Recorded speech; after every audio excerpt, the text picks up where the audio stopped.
Good evening, everybody at Shalom Divine Television. Shalom divine TV பார்க்கிற உங்கள் அனைவருக்கும் என்னுடைய மாலை வணக்கத்தை தெரிவித்துக் கொள்கிறேன். I'm very pleased to be with you tonight.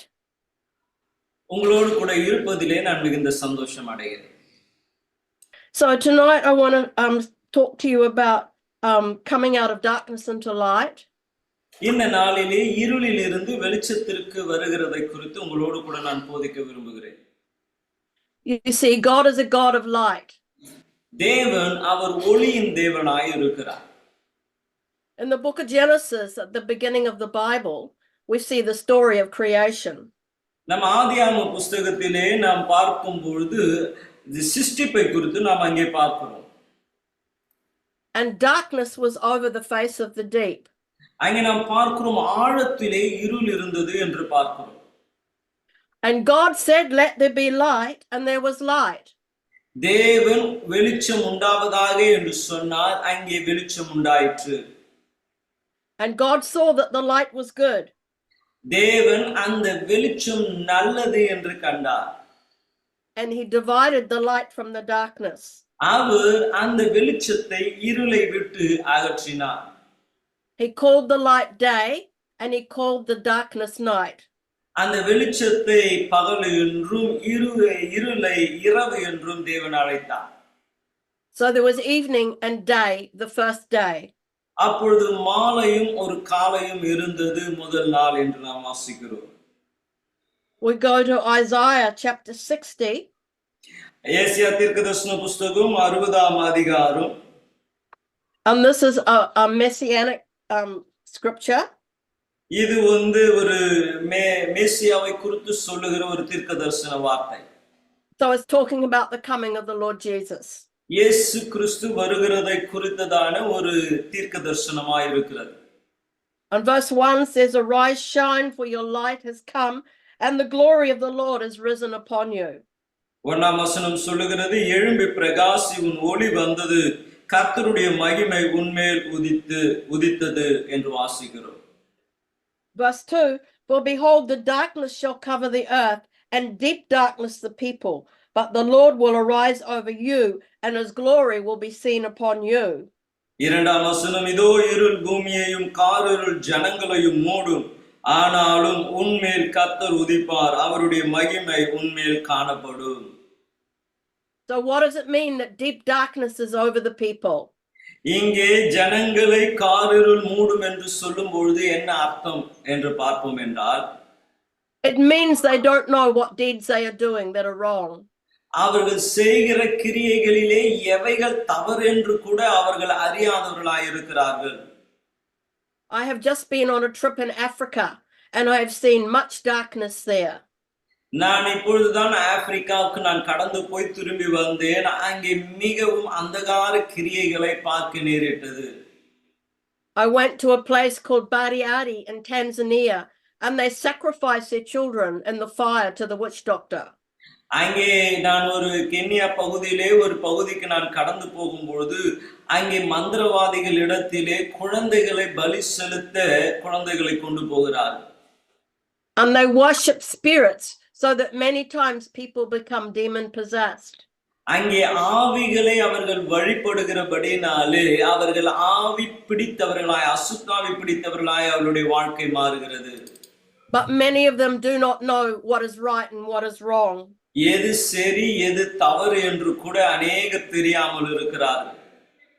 Verse 3, it says that the Gentiles shall come to your light and kings to the brightness of your rising. மூன்றாம் வசனம், உன் வெளிச்சம் இடத்திற்கு ஜாதிகளும் உதிக்கிற உன் ஒளியின் இடத்திற்கு ராஜாக்களும் நடந்து வருவார்கள். In other words, kings would come before Jesus Christ. அது இன்னொரு விதமாய் சொல்ல வேண்டும் என்றால் ராஜாக்கள் ஆண்டவராகிய இயேசு அண்டையிலே வரப்போகிறார்கள் என்பதை காண்பிக்கிறது. And the Gentiles, that is the non-Christians, would come to the brightness of his light. அது மாத்திரமில்லாமல் புற ஜாதிகள் கூட ஆண்டவராகிய இயேசுவை தேடி வரக்கூடிய ஒரு காலம் இருக்கிறது. In the book of Colossians chapter 1 and verse 13 and 14. கொலோசியர் 1ஆம் அதிகாரம் 13 14 வசனத்தை வாசிப்போமே என்றால், It says he's delivered us from the power of darkness and conveyed us into the kingdom of the Son of his love, in whom we have redemption through his blood, the forgiveness of sins. அங்கே 13-14 வசனம், இருளின் அதிகாரத்தில் நின்று நம்மை விடுதலை ஆக்கின தமது அன்பின் குமாரனுடைய ராஜ்யத்திற்கு உட்படுத்தினவர்களாய் இருக்கிற பிதாவுக்கு ஸ்தோத்திரம். குமாரனாகிய அவருக்குள் அவருடைய இரத்தத்தினாலே பாவ மன்னிப்பாகிய மீட்பு நமக்கு உண்டாயிருக்கிறது. In the world there are two kingdoms. உலகத்திலே ரெண்டு விதமான ராஜ்யங்கள் இருக்கிறது. There's the kingdom of darkness, which is the devil's kingdom. ஒன்று பிசாசுனுடைய ராஜ்யம், அதுதான் இருள் நிறைந்ததாய் இருக்கிறது. That is the kingdom of witchcraft, the kingdom of hatred, the kingdom of jealousy and anger and murder. அது மந்திரங்களும் மாயங்களும் குறி சொல்லுகிறதும் ஏவல்களும் இப்படிப்பட்ட காரியங்களை உடைய ஒன்றாயிருக்கிறது. And then there's the kingdom of light, which is the kingdom of God. அடுத்த ஒரு ராஜ்யத்தை பார்க்கிறோம், அது ஒளியின் ராஜ்யம், அது தேவனுடைய ராஜ்யமாயிருக்கிறது. And it's the kingdom of love, of joy, of peace, of righteousness and of purity. ஆனா இந்த ராஜ்யம் அன்பு, சந்தோஷம், சமாதானம், நற்குணங்கள் மற்றும் நீதி இப்படிப்பட்ட குணாதிசயங்களை உடையதாய் இருக்கிறது. And here the Bible is telling us, when we believe in Jesus Christ, he takes us out of the darkness and he transfers us into the kingdom of light. இங்கே வேதம் சொல்லுகிறது, நாம் எப்பொழுது இயேசுவை ஏற்றுக்கொள்ளுகிறோமோ அப்பொழுது இருளின் அதிகாரத்தில் இருந்து நம்மை மீட்டு ஒளியின் ராஜ்யத்திற்குள்ளே நம்மை கொண்டு போய் விடுகிறார். We all know that when it's dark at night, we need to have a torch to light the way. நமக்கு எல்லாருக்கும் தெரிஞ்ச காரியம் தான், இருள் அடைந்த பொழுது, இருட்டா இருக்கும் பொழுது நம்மளுக்கு ஒரு டார்ச் லைட் அவசியமாய் இருக்கிறது. The Bible says in Psalm 18 and verse 28, சங்கீதம் 18:28 நாம் வாசிக்கிறோம், for you will light my lamp, and the Lord my God will enlighten my darkness. அங்கே சொல்லப்படுகிற, தேவரீர் என் விளக்கை ஏற்றுவீர், என் தேவனாகிய கர்த்தர் என் இருளை வெளிச்சமாக்குவார். In other words, God himself is like a light for us in the darkness. நாம் இங்கே வாசிக்கும் பொழுது அது நமக்கு விளக்குகிற காரியம், தேவனே நமக்கு இருளில் வெளிச்சமாயிருப்பார் என்று சொல்லி. We know in the Old Testament, when the children of Israel went through the wilderness for 40 years. நமக்கு தெரியும், இஸ்ரவேல் ஜனங்கள் வனாந்தரத்திலே 40 ஆண்டுகள் கழிக்க நேரிட்டது. They had a cloud by day to protect them from the sun. அங்கே அவர்களுக்கு மேக ஸ்தம்பமானது சூரிய வெளிச்சத்திற்கு அவர்களை பாதுகாத்தது. And they had a pillar of fire by night to light the way. அவ்விதமாய் இரவு நேரத்திலே நாம் பார்க்கிறோம், அக்கினி ஸ்தம்பம் அவர்களுக்கு வழிகாட்டி கொண்டிருந்தது. Because if you can't see in the darkness, you're going to fall. காரணம், உங்களுக்கு இருளிலே வழி தெரியவில்லை என்றால் நீங்கள் கீழே விழுந்து விடுவீர்கள். That's why when it's dark, if you see a light in the distance, you will walk towards the light. ஆகவேதான் இருள் இருக்கும்போது தூரத்திலே ஒரு வெளிச்சம் இருந்தால் கூட அந்த வெளிச்சத்தை தேடி நாம் நடந்து போகிறோம். Sometimes in the bush, people will get lost, but they will see a light in the distance and they will walk towards the light. சில நேரங்களிலே காடுகளுக்குள்ளே கூட சிலர் அவர்கள் வழி தெரியாமல் அலைந்து கொண்டு இருக்கிறவர்களிலே தூரத்தில் ஒரு வெளிச்சம் தெரிந்தால் அந்த வெளிச்சத்தை அடையும்படியாக கடந்து போவார்கள். When they come into the light, they're no longer lost. அவர்கள் வெளிச்சத்திற்கு வரும்பொழுது இனி அவர்கள் காணாமல் போனவர்களாய் இருக்க முடியாது. In Psalm 119 and verse 105. சங்கீதம் 119 சங்கீதத்தின் 105 வசனத்தை நாம் வாசிப்போம் என்றால், it says, your word is a lamp to my feet and a light to my path. அங்கே சொல்லப்படுகிறது, உம்முடைய வசனம் என் கால்களுக்கு தீபமும் என் பாதைக்கு வெளிச்சமாய் இருக்கிறது. That's because God's word shows us the way to go. காரணம், தேவனுடைய வார்த்தை நாம் போக வேண்டிய வழியை நமக்கு காண்பித்து கொடுக்கிறது. And John chapter 8 and verse 12, Jesus spoke to them and he said, I am the light of the world. He who follows me shall not walk in darkness, but have the light of life. இயேசு யோவான் 8:12 சொல்லுகிறார், நான் உலகத்திற்கு ஒளியாய் இருக்கிறேன். என்னை பின்பற்றுகிறவன் இருளிலே நடவாமல் ஜீவ ஒளியை அடைந்திருப்பான் என்றார்.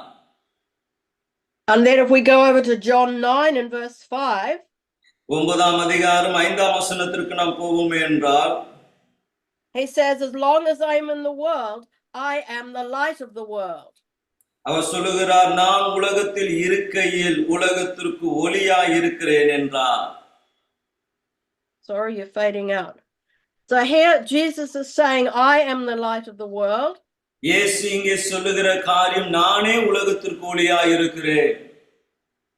We go to Matthew chapter 5 and verses 14 to 16. மத்தேயு சுவிசேஷம் 5:14 இருந்து நாம் வாசிப்போம் என்றால், and he says, you are the light of the world.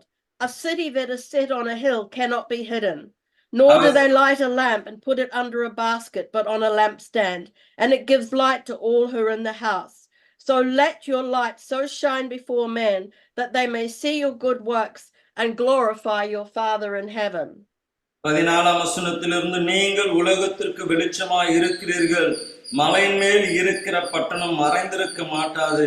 விளக்கை கொளுத்தி மரக்காலில் மூடி வைக்காமல் விளக்கு தண்டின் மேல் வைப்பார்கள். அப்பொழுது அது வீட்டில் யாவருக்கும் வெளிச்சம் கொடுக்கும். இவ்விதமாய் மனுஷர் உங்கள் நற்கிரியைகளை கண்டு பரலோகத்தில் இருக்கிற உங்கள் பிதாவை மகிமைப்படுத்தும்படி உங்கள் வெளிச்சம் அவர்களுக்கு முன்பதாக பிரகாசிக்க கடவது.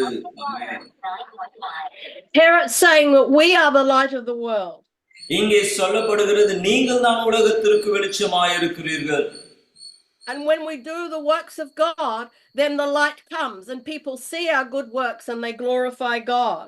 நாம் எப்பொழுது தேவனுடைய கிரியைகளை நற்கிரியைகளை செய்ய ஆரம்பிக்கிறோமோ அப்பொழுது வெளிச்சம் உண்டாகுகிறது. ஜனங்கள் தேவன் பக்கமாய் கடந்து வர தேவனுக்கு மகிமை உண்டாகுகிறது. We see from John chapter 14 that everything that Jesus did, he saw the Father do. நாம் பார்க்கிறோம் யோவான் சுவிசேஷம் 14 பிதா என்னெல்லாம் செய்கிறாரோ அதையெல்லாம் இயேசுவும் செய்தார் என்று பார்க்கிறோம். And verse 10 of John 14, he said, do you not believe that I am in the Father and the Father in me? The words that I speak to you, I do not speak on my own authority, but the Father who dwells in me does the works. அங்கே 14 வாசிக்கிறோம், நான் பிதாவிலும் பிதா என்னிலும் இருக்கிறதை நீங்கள் விசுவாசிக்கிறதில்லையோ? நான் உங்களுடனே சொல்லுகிற வசனங்களை என் சுயமாய் சொல்லவில்லை. என்னிடத்தில் வாசமாய் இருக்கிற பிதாவானவர் இந்த கிரியைகளை செய்து வருகிறார். That means that every miracle that Jesus did, he had already seen the Father do the miracle. எந்த அற்புதங்களை எல்லாம் ஆண்டவராக இயேசு செய்தாரோ அவர் ஏற்கனவே அவைகளை பிதா செய்ய கண்டிருக்கிறார். In the book of Mark chapter 1 and verses 40 to 42, there was a leper that came to Jesus. Mark சுவிசேஷம் 1:42 பார்க்கும்போது ஒரு குஷ்டரோகி இயேசுவினிடத்திலே வருகிறார். And he knelt down and he said, Lord, if you're willing, you can make me clean. அவன் சொல்லுகிற காரியம் அவன் இப்படி அவர் சொன்ன உடனே குஷ்டரோகி அவனை விட்டு நீங்கி போயிற்று என்று நாம் வாசிக்கிறோம். Verse 41, it says, Jesus, moved with compassion, stretched out his hand and touched him and said to him, I am willing, be cleansed. 41 இயேசு மனதுருகி கையை நீட்டி அவனை தொட்டு எனக்கு சுத்தம் உண்டு சுத்தமாக என்றார். Verse 42, as soon as he'd spoken, immediately the leprosy left him and he was cleansed. இப்படி அவர் சொன்ன உடனே குஷ்டரோகம் அவனை விட்டு நீங்கிற்று, அவன் சுத்தமானான். We know that Jesus saw the multitudes. நாம் பார்க்கிறோம் இயேசு ஒரு திரளான ஜனக்கூட்டத்தை பார்க்கிறார். They had been following him for 3 days and they had had no food. அவர்கள் 3 நாளா இயேசுவை பின்பற்றி கொண்டு இருக்கிறார்கள். அவர்கள் ஆகாரம் இல்லாமல் இயேசுவை வனாந்தரத்திலே பின்பற்றி கொண்டு இருக்கிறார்கள். So he was worried that they might faint on the way when they went home. அப்போ இயேசு அறிந்த காரியம் அவர்கள் போகிற வழியிலே அவர்கள் சோர்ந்து போவார்கள் என்று அறிந்து In Matthew 14 and verse 16, மத்தேயு சுவிசேஷம் 14ஆம் அதிகாரம் 16ஆம் வசனத்தை வாசிக்கும் பொழுது Jesus said to them, they do not need to go away. You give them something to eat. இயேசு அவர்களை நோக்கி அவர்கள் போக வேண்டுவது இல்லை, நீங்கள் அவர்களுக்கு போஜனம் கொடுங்கள் என்றார். And they said to him, this is the disciples, we have only 5 loaves and 2 fish. அங்கே சீஷர்கள் அவரை நோக்கி, இங்கே எங்களிடத்தில் 5 அப்பமும் 2 மீனுமே அல்லாமல் வேறு ஒன்றும் இல்லை என்றார்கள். And he said, bring them to me here. அவைகளை என்னிடத்தில் கொண்டு வாருங்கள் என்றார். And he commanded the multitudes to sit on the grass, and he took the 5 loaves and the 2 fish, and looking up to heaven, he blessed and broke and gave the loaves to the disciples, and the disciples gave to the multitude. அப்பொழுது அவர் ஜனங்களை புல்லின் மேல் பந்தியிருக்க கட்டளையிட்டு அந்த 5 அப்பங்களையும் அந்த 2 மீன்களையும் எடுத்து வானத்தை அண்ணாந்து பார்த்து ஆசீர்வதித்து அப்பங்களை பிட்டு சீஷரிடத்தில் கொடுத்தார். சீஷர்கள் ஜனங்களுக்கு கொடுத்தார்கள். And verse 20, they all ate and were filled and took up 12 baskets full of fragments that remained. And those that had eaten were about 5,000 men, besides women and children. 20-21 வசனம், எல்லோரும் சாப்பிட்டு தீர்த்தி அடைந்தார்கள். மீதியான துணிக்கைகள் 12 கூடை நிறைவாய் எடுத்தார்கள். ஸ்திரீகளும் பிள்ளைகளும் தவிர சாப்பிட்ட புருஷர்கள் ஏறக்குறைய 5,000 பேர்களாய் இருந்தார்கள். So here we have a great miracle that Jesus performed.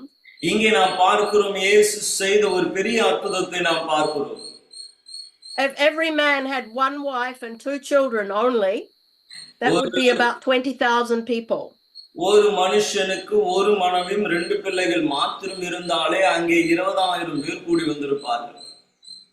And he fed them with 5 loaves and 2 fish and prayer.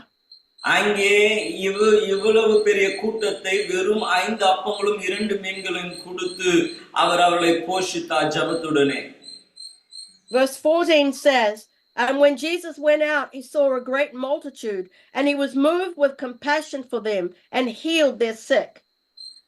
அங்கே 14ஆம் வசனத்தை நாம் வாசிக்கிறோம். இயேசு வந்த திரளான ஜனங்களை கண்டு அவர்கள் மேல் மனதுருகி அவர்களில் வியாதிஸ்தர்களாய் இருக்கிறவர்களை சுஸ்தமாக்கினார்.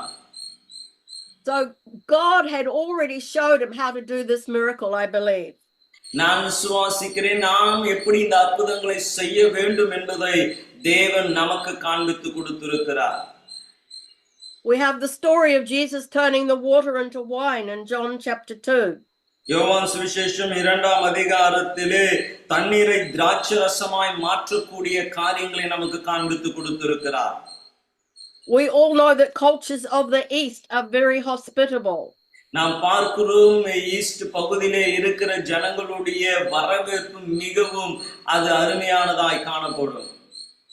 And a wedding in Bible days lasted a week. வேதாகமத்திலே சொல்லப்படுகிற திருமண காரியங்கள் எல்லாம் ஏறக்குறைய 1 வாரம் நடைபெறும். So if you ran out of something to give your guests to drink, then it was an embarrassment. அப்ப வந்திருக்கிற விருந்தாளிகளுக்கு கொடுக்க ஒன்றும் இல்லை என்றால் அது மிகவும் அவமானப்படுத்துகிற செயலாக, வெட்கப்படக்கூடிய செயலாய் காணப்படும். We know the story how Mary, Jesus' mother, came to him and said, can you do something? அப்ப இயேசுவின் தாயார் இயேசுவினிடத்திலே வந்து நீங்கள் ஏதாச்சும் செய்ய முடியுமா என்று கேட்கிறார்கள். And verse 7 of John chapter 2, he said, fill the water pots with water. And they filled them up to the brim. And he said to them, draw some out now and take it to the master of the feast. நாம் 7ஆம் வசனம் 8ஆம் வசனம் வாசிக்கும் போது இயேசு வேலைக்காரர்களை நோக்கி ஜாடிகளிலே தண்ணீரை நிரப்புங்கள் என்றார். அவர்கள் அவைகளை நிறைய நிரப்பினார்கள். அவர் அவர்களை நோக்கி நீங்கள் இப்பொழுது முண்டு பந்தி விசாரிப்பு காரணத்திலே போங்கள் என்றார். அவர்கள் கொண்டு போனார்கள்.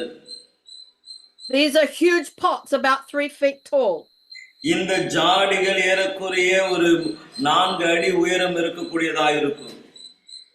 Verse 9, when the master of the feast had tasted the water that was now wine and did not know where it came from, but the servants who had drawn the water knew, the master of the feast called the bridegroom, and he said to him, Every man at the beginning sets out the good wine, but when the guests have well drunk, then the inferior. But you have kept the good wine until now. 9 10 வசனம். அந்த திராட்சை ரசம் எங்கே இருந்து வந்தது என்று தண்ணீர் முண்ட வேலைக்காரனுக்கு தெரிந்ததே அன்றி பந்து விசாரிப்புக்காரனுக்கு தெரியாததினால் அவன் திராட்சை ரசமாய் மாறின தண்ணீரை ருசித்து பார்த்த பொழுது மணவாளனை அழைத்து எந்த மனுஷனும் முன்பு நல்ல திராட்சை ரசத்தை கொடுத்து ஜனங்கள் திருப்தி அடைந்து பின்பு ருசி குறைந்ததை கொடுப்பான், நீரோ நல்ல ரசத்தை இதுவரைக்கும் வைத்திருந்தீரே என்றான். He did this as an act of compassion to stop the family from being embarrassed. இந்த குடும்பம் அவமானப்பட்டு போகக்கூடாது என்ற மன உருக்கத்தோடு இயேசு இதை செய்தார். We have another story in Luke chapter 7, starting at verse 11. லூக்கா சுவிசேஷம் 7ஆம் அதிகாரம் 11ஆம் வசனத்திலிருந்து இன்னும் ஒரு சம்பவத்தை நம்மாலே வாசிக்க முடியும். And we're talking about the city of Nain. And verse 12, behold, a dead man was being carried out, the only son of his mother, and she was a widow. 12ஆம் வசனத்திலே வாசிக்கும்போது நாயின் பட்டணத்தை குறித்து வாசிக்கிறோம். அவர் ஊரில் வாசலுக்கு சமீபமாய் வந்தபோது மரித்து போன ஒருவனை அடக்கம் பண்ணும்படியாய் கொண்டு வந்தார்கள். அவன் தன் தாய்க்கு ஒரே மகனாயிருந்தான். And there was a large crowd of the city with her. வெகு ஜனங்கள் அவளோடு கூட வந்தார்கள். Verse 13, when the Lord saw her, he had compassion on her and said to her, do not weep. 13ஆம் வசனம், கர்த்தர் அவளை பார்த்து அவள் மேல் மனதுருகி அழாதே என்று சொல்லி. Verse 14, then he came and touched the open coffin, and those who carried him stood still. And he said, young man, I say to you, arise. 14ஆம் வசனம், கிட்டே வந்து பாடையை தொட்டார், அதை சுமந்தவர்கள் நின்றார்கள். அப்பொழுது அவர், வாலிபனே எழுந்திரு என்று உனக்கு சொல்லுகிறேன் என்றார். Verse 15, so he who was dead sat up and began to speak, and he presented him to his mother. 15ஆம் வசனம், மரித்தவன் எழுந்து உட்கார்ந்து பேசத் தொடங்கினான், அவனை அவன் தாயாரிடத்தில் ஒப்புவித்தார். Verse 16, great fear came upon them, and they glorified God, saying, a great prophet has risen up among us, and God has visited his people. 16ஆம் வசனம், எல்லாரும் பயம் அடைந்து மகா தீர்க்கதரிசியானவர் நமக்குள்ளே தோன்றியிருக்கிறார் என்றும் தேவன் நம்முடைய ஜனங்களை சந்தித்தார் என்றும் சொல்லி தேவனை மகிமைப்படுத்தினார்கள். Jesus saw his father raise this dead boy. மரித்து போனவர்களை பிதாவானவர் உயிரோடு கூட எழுப்புகிறதை இயேசு கண்டார். So he had confidence to say, young man, arise. ஆகவே இயேசுவுக்கு அந்த தைரியம் இருந்தது. ஆகவே வாலிபனை பார்த்து சொல்லுகிறார், நீ எழுந்திரு என்று சொல்லுகிறார். But you notice he had compassion upon the widow. அவ்விதமாய் நம்ம பார்க்கிறோம், அந்த விதவை தாயின் மேலே தேவன் மன உருக்கம் உள்ளவராய் இருந்தார். This dead boy was a son who was supposed to look after his mother. இந்த மரித்து போன இவன்தான் அந்த தாயாரை விசாரிக்க வேண்டியவனாய் இருக்கிறான், பார்த்து கொள்ள வேண்டியவனாய் இருக்கிறான். There's other examples as well. இன்னும் பல உதாரணங்கள் இருக்கிறது. We know from John 3:16. யோவான் சுவிசேஷம் 3ஆம் அதிகாரம் 16 நாம் வாசிக்கிறோம். It says, God so loved the world, he gave his only son, that whoever believes in him would not perish but have everlasting life. அங்கே சொல்லப்படுகிறது, தேவன் தம்முடைய ஒரே பேரான குமாரனை விசுவாசிக்கிறவன் எவனோ அவன் கெட்டு போகாமல் நித்திய ஜீவனை அடையும்படிக்கு அவரை தந்தருளி இவ்வளவாய் உலகத்தில் அன்பு கூர்ந்தார். Verse 17, for God did not send his son into the world to condemn the world, but that the world through him might be saved. 17ஆம் வசனம், உலகத்தை ஆக்கினைக்குள்ளே தீர்க்கும்படி தேவன் தம்முடைய குமாரனை உலகத்தில் அனுப்பாமல் அவராலே உலகம் ரட்சிக்கப்படுவதற்காகவே அவரை அனுப்பினார். Verse 19, and this is the condemnation, that the light has come into the world, and men love darkness rather than light, because their deeds were evil. அங்கே 19ஆம் வசனம், ஒளியானது உலகத்திலே வந்திருந்தும் மனுஷனுடைய கிரியை பொல்லாததாய் இருக்கிறபடினாலே அவர்கள் ஒளியை பார்க்கிலும் இருளை விரும்புகிறதே அந்த ஆக்கினி தீர்ப்புக்கு காரணமாயிருக்கிறது. Jesus Christ, the light of the world, came, but people loved the darkness more. நாம் பார்க்கிறோம், இந்த உலகத்திற்கு ஒளியாகிய ஆண்டவராகிய இயேசு கிறிஸ்து வந்திருந்தும் ஜனங்கள் இருளையே விரும்பினார்கள். Verse 20, for everyone practices evil, hates the light, and does not come to the light, lest his deeds should be exposed.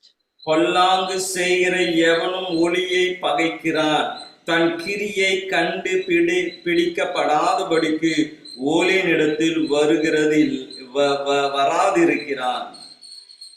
That's why many sins are secret sins. ஆகவேதான் அநேக பாவங்கள் அது ரகசிய பாவங்களாய் இருக்கிறது. But when somebody finds out, it's a great shame. ஒருவர் அதை பார்த்து விட்டால் அது எவ்வளவு அவமானமாய் இருக்கும் என்று எண்ணுகிறார்கள். Verse 21, but he who does the truth comes to the light, that his deeds may be clearly seen, that they have been done in God. சத்தியத்தின்படி செய்கிறவனோ தன் கிரியைகள் தேவனுக்கு செய்யப்படுகிறது என்று வெளியாகும்படிக்கு ஒளியினிடத்தில் வருகிறான் என்றார். You see, when we walk in the light, there's no shame. நம்ம வெளிச்சத்திலே நடக்கும் பொழுது அவமானப்பட வேண்டிய அவசியம் இல்லை. When we walk in the light, we also walk in love, and we also walk in truth. நம்ம வெளிச்சத்திலே நடக்கும் பொழுது நாம் அன்பிலே நடக்கிறோம், சத்தியத்திலே நடக்கிறவர்களாய் இருக்கிறோம். 1 John 4 and verse 20 says if someone says I love God and hates his brother, he is a liar, for who does not love his brother whom he's seen, how can he love God whom he's not seen? அங்கே சொல்லப்படுகிற, தேவனிடத்தில் அன்பு கூறுகிறேன் என்று ஒருவன் சொல்லியும் தன் சகோதரனை பகைத்தால் அவன் பொய்யனும், தான் கண்ட சகோதரனிடத்திலே அன்பு கூறாமல் இருக்கிறவன் தான் காணாத தேவனிடத்தில் எப்படி அன்பு கூறுவான்? Remember that love and truth and righteousness belong to the kingdom of God. நீங்கள் ஞாபகம் வைத்துக் கொள்ளுங்க, அன்பு, சந்தோஷம், சமாதானம், நீதி, நற்குணங்கள் எல்லாம் தேவனுடைய ராஜ்யத்திற்குரியதாய் இருக்கிறது. But hatred belongs to the kingdom of darkness. ஆனால் எரிச்சல் அது பிசாசினுடைய ராஜ்யத்திற்குரியதாய் இருக்கிறது. In 1 John chapter 3 and verse 10, 1 யோவான் 3ஆம் அதிகாரம் 10ஆம் வசனம், it says, "In this the children of God and the children of the devil are manifest. Whoever does not practice righteousness is not of God, nor he who does not love his brother." இங்கே சொல்லப்படுகிற, இதனாலே தேவனுடைய பிள்ளைகள் இன்னார் என்றும் பிசாசின் பிள்ளைகள் இன்னார் என்றும் வெளிப்படும். நீதியை செய்யாமல் தன் சகோதரனில் அன்பு கூறாமல் இருக்கிற எவனும் தேவனால் உண்டானவன் அல்ல. As Christians, we're told to love the Lord our God with all our heart and soul and mind and strength. தேவனுடைய பிள்ளைகளாய், கிறிஸ்தவர்களாய் தேவனிடத்திலே நாம் முழு ஆவியோடு, ஆத்மாவோடு, சரீரத்தோடு அவரில் அன்பு கூற வேண்டும் என்று தேவன் விரும்புகிறார். And we're also told to love our neighbor or our brother as ourselves. அவ்விதமாய் நம்மளுடைய அயல்வாசிகளையும் நம்மளுடைய சகோதர சகோதரிகளையும் அப்படியே நாம் நேசிக்க வேண்டும் என்று கர்த்தர் விரும்புகிறார். You cannot love and hate at the same time. நீங்கள் ஒருவரை நேசிக்கவும் வெறுப்பாய் நீங்கள் நடந்து கொள்ளவும் ஒரே நேரத்திலே முடியாது.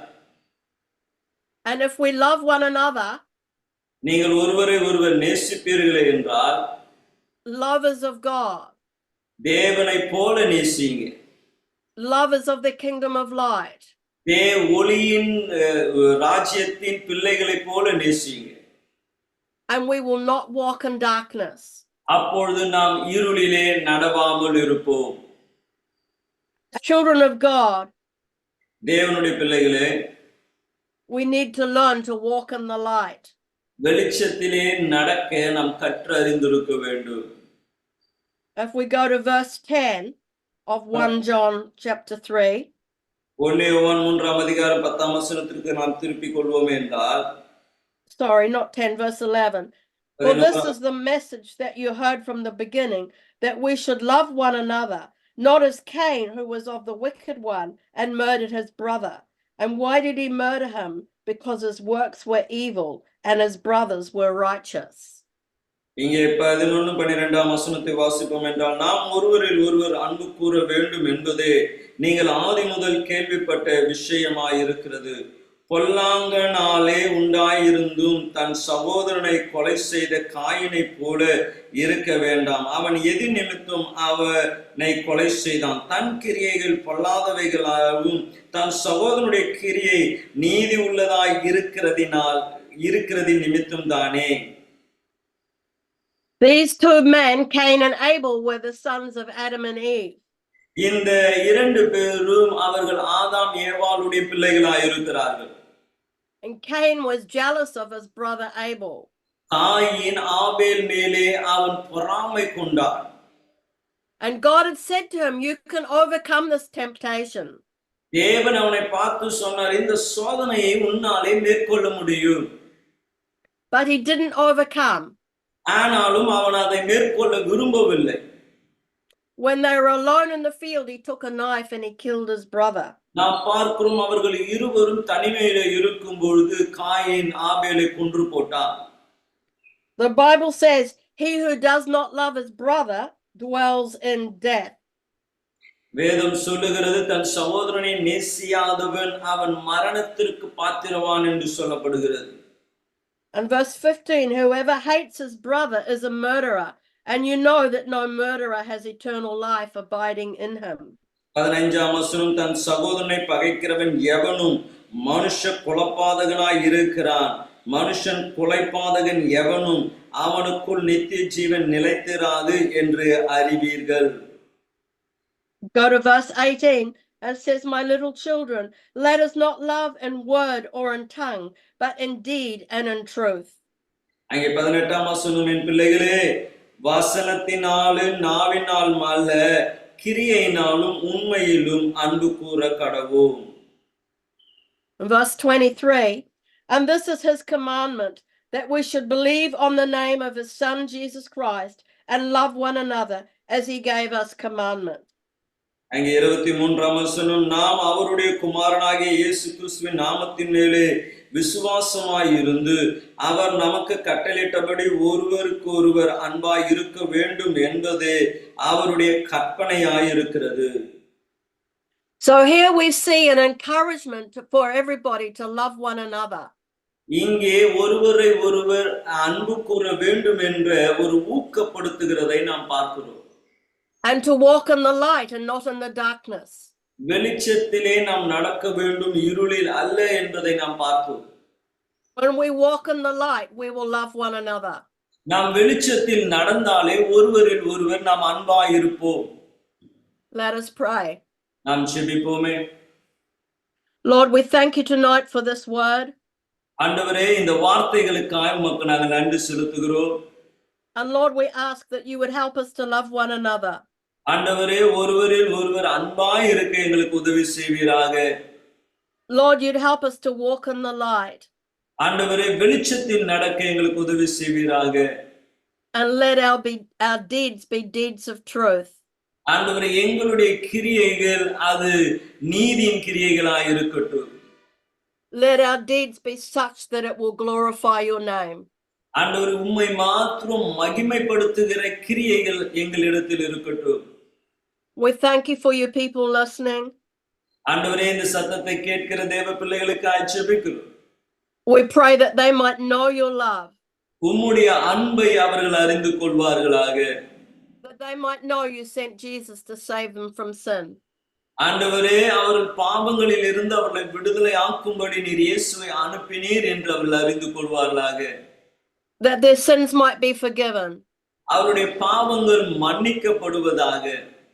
And they can come out of darkness into the light. அவர்கள் இருளில் இருந்து வெளிச்சத்திற்கு வருவார்களாக.